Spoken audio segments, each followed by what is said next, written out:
We have got money. We tried to get Baleba and we didn't get him. We have got money. So the fact that the money's there and players are there and they're not doing it, I think you'd be crazy not to think, is this now about them going, Amrim's not the guy? Is this them now going, well, let's not spend any money on him because we might be getting rid of him in May?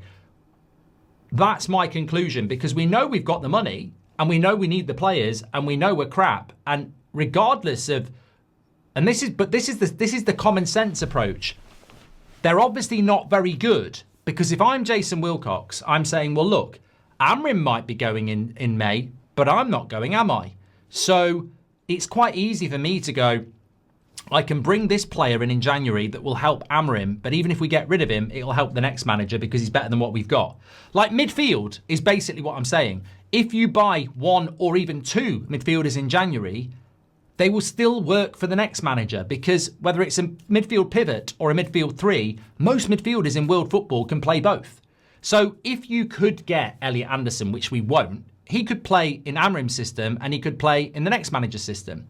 If you brought Baleba in, he could play in this manager's system and the next manager's system. If you brought Ruben Neves in, he could play in this system and in the other system. So it doesn't even logically make sense. But this is what I mean about the ownership.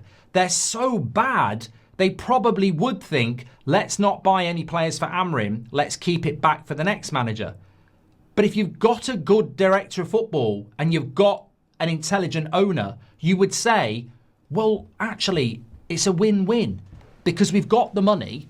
Let's spend it on a midfielder now that we know is good enough to be good enough for the next manager, but might get this manager out of shit and might get us into Europe, which will bring in £100 million. But they don't seem to think like that. It's like, nah, we'll wait. And also, I know, and you know, our top two midfield priorities are Anderson and Baleba.